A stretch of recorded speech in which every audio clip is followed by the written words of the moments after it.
A low-poly, Battlefield-like game developed by 3 people has become one of the best-selling games on Steam, boasting a concurrent player count of over 50,000 players and is putting the Battlefield franchise to shame in so many ways.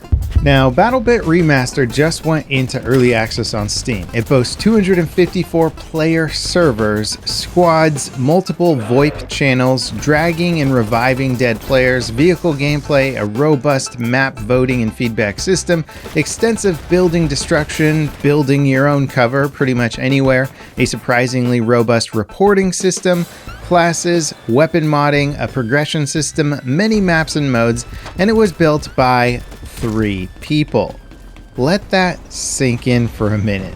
Okay, there's a small caveat in that the game looks like Roblox for the most part, and basically has almost no lighting or shadow effects, which hurts my soul, but it's also stupidly fun despite its visual presentation. I should mention that the game is in early access, so it's possible that they're planning to add some more visual tweaks or something like that down the road, but the game in other ways really doesn't feel like it's an early access title. It runs flawlessly, it didn't crash, and I had no issues finding a match. There's little quirks here and there, but for the most part a fairly solid experience through and through. Now, the Steam reviews are very positive, and there seems to be a bit of a theme behind them. Best Battlefield game I've played since 1942. The Battlefield game we deserve. The true Battlefield 2042 that we've been waiting for. 3 people made a better game than the majority of big publishers. That's a yikes. It does Battlefield better than Battlefield. It seems like there's a bit of a Battlefield comparison going on here, and honestly, it's warranted. With Battlefield 2042 trying to push 128 player matches and mostly failing to deliver a good experience, BattleBit has doubled that player count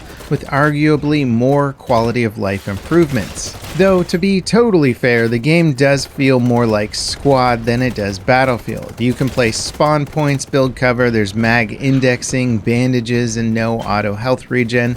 The comms are set up like Squad, and the large maps and distances between objectives is more similar to Squad than Battlefield. That said, Squad is of course based on Project Reality, which is a mod for Battlefield 2, so I guess it all kind of comes back to Battlefield at the end of the day. Now, BattleBit has some incredible quality of life features that any AAA game should have, but unfortunately many don't. One of the coolest things is that it does downed player dragging exceptionally well. This happens all the time. Well, it happens to me. I get shot, fall over, and someone drags me into cover, then performs a revive. It sounds so basic, but it works effortlessly in this game and makes a huge difference. The end-around map feedback and voting system is also awesome. You can thumbs up or thumbs down the map, check off a list of feedback options, plus vote for the next game mode and map and time of day. Like, holy crap, it's a better end-of-round experience than most games I've ever played. Now, the local comms are hilarious as well and kind of make a lot of BattleBit's personality. With this many players, it's not hard to find someone shouting in local. Oh, don't go down that hallway. Level, please. Oh, you're a lifesaver. It's about to be like Spirit Airlines. The comms are usually pretty tame, and considering that the game has a well-built reporting system, it actually seems to be doing its job. I heard some light swearing, but for the most part no hate speech yet, so that's pretty good considering that this is a massive scale FPS with VoIP. And although I haven't really used it yet, I have heard that the reporting system functions well, and if there's a toxic player who's getting a lot of reports, they can get banned extremely fast. Even the servers have their own terms of service that you have to accept that lets you know that you'll get perma-banned for breaking their rules, which usually involves hate speech. Now, let's get into the meat of the game. BattleBit is Battlefield meets Squad, and it kind of takes the best features of both franchises. It has a full range of classes, a list of weapons to unlock, full weapon customization, cosmetics that you can use to customize your soldier, and basically anything else that you would expect from a AAA shooter in this genre. But the best thing about BattleBit is that it just simply works, and it works well. 254 players on one map with vehicles, capturing, defending, long-range sniping. It just works, and it didn't crash or have any sort of severe latency or performance issues. Opening the scoreboard is, ironically, the one thing that seems to lag the game, but beyond that, I didn't see any other major issues. There were a few times during firefights where it felt like I was dying unusually fast compared to how long it felt like it took to get a kill. It's possible that the netcode is damage dumping in less frames than I was receiving for, which would give me less time to react, but again, it's hard to know with so little time into the game at this point. Now, the second best thing about BattleBit is that the gunplay and combat is pretty decent. It plays a lot better than the game looks, let me put it that way. And honestly, that's actually part of why it took so long to try out BattleBit, because based on the visuals, I expected the whole experience to be gimmicky. But it's clear that the devs are actually passionate about making a shooter with good game mechanics. The aiming, shooting, movement all feels solid. I'm not going to say that it feels amazing. It feels solid for what it is, which is a bit more squad-like than Battlefield. There's no sliding or anything like that, but you can lean, go prone, vault over objects, so it's more or less fully featured when it comes to movement. Now, the third best thing about this game is the destruction. I definitely need to play around with it more, but it's awesome that buildings can come apart and walls can be blown open. It really adds an extra layer of depth to the urban fighting, which makes up a large portion of the actual combat. It's not like really high quality destruction, but it certainly does the trick. I would compare the destruction more to, say, Bad Company 2's level of destruction, where you can blow out walls sequentially around buildings, and then some of the buildings actually come down after they receive enough damage. Now, when it comes to its crazy player count, it's one of those things where it's hard to know if having 254 players makes it a better gaming experience than, say, 64 players on a smaller and tighter map. At times, it's awesome. Like if you're sniping, you're not going to spend any time searching for targets. They're everywhere. The hills, the buildings, sneaking up behind you. It's kind of nuts how many players there are on a single map. However, when you're in a city fight or a bunker fight, moving strategically becomes sort of impossible. There could be one guy watching an angle, or 10 or 20, and you have very few ways of knowing. You kind of just have to throw yourself into a situation and hope for the best. Not always my favorite way to play a shooter, and it's something where it definitely makes me question whether more players is actually better. That said, the game lets you play on 64 and 32 player servers, so I guess they really covered their bases in that sense. If you're not feeling it, just go play a smaller game mode, and well, those servers are populated on the server browser. Now, there are some things that I feel are a bit disjointed with BattleBit.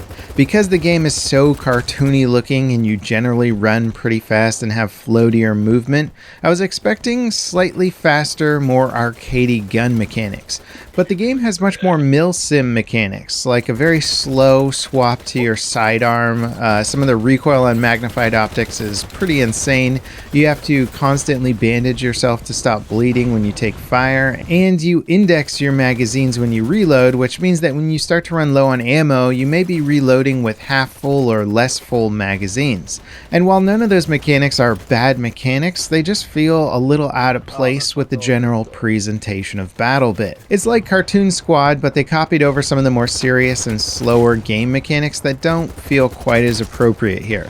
When 10 cartoon guys come storming your building and you're slowly swapping to your sidearm, it just feels a little bit weird, and like the small amount of realism that the devs wanted for this game is the weapon swapping speeds. Really? I'm sure some people will disagree, but it just took me as an odd design choice. Now, some of the milsim mechanics are also not particularly well communicated either, such as your remaining health being a bit of a mystery. Without any sort of UI health indicator, it can be hard to know if you actually need a medic sometimes, or when there's blood on the screen, does that mean you're one shot from being dead, or you have half health or 3/4 health? It sounds like a small issue, but since you're always taking fire, it'd be nice to have a better idea of how much health you have left. Now, the biggest gripe that you'll find with this game is the obvious one, the visuals. Don't get me wrong, I think the devs were very smart to adopt this style in that it lets them get away with simpler animations, lower computer overhead, and less time spent on lighting, texturing, and modeling. The downside is that the game looks like, well, you can see what it looks like. Basically Roblox. Actually, you could argue that Roblox looks better than this game. Thankfully, the visuals don't seem to be slowing down the sales of this game. BattleBit is selling like hotcakes, which is a testament to gameplay over visuals. And I'm glad that this game is getting so much recognition because it's legitimately fun and it deserves it. That said, I know that low poly games like this can be pushed further, both from an artistic standpoint and from an engine lighting standpoint or shader standpoint.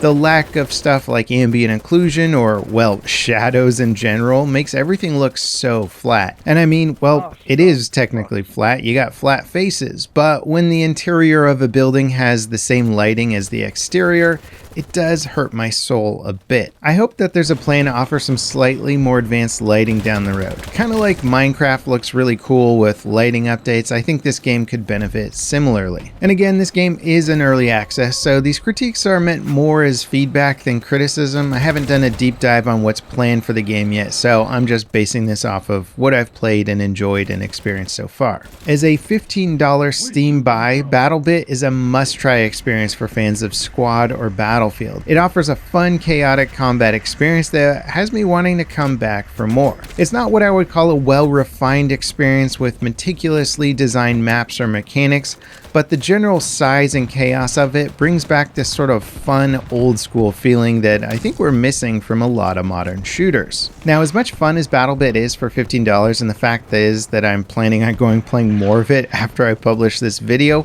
at the end of the day, if I had to pick between only playing, say, Battlefield 2042 or only playing BattleBit, well, I'm going to play Battlefield. Despite all the crap surrounding that game, it still offers tighter and more well-polished gameplay.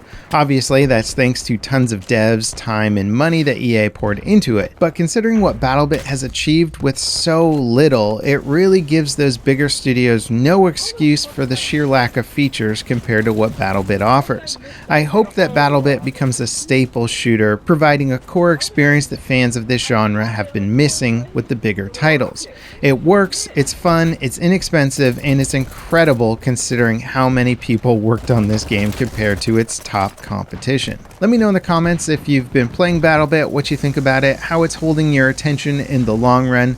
These are all things I'm curious about at the moment. And next up, check out this video of what a complete mod conversion pack can do to Fallout 4. It's pretty amazing. You don't want to miss it. Thanks for watching, guys, and I'll see you next time. This is Level Cap, signing off.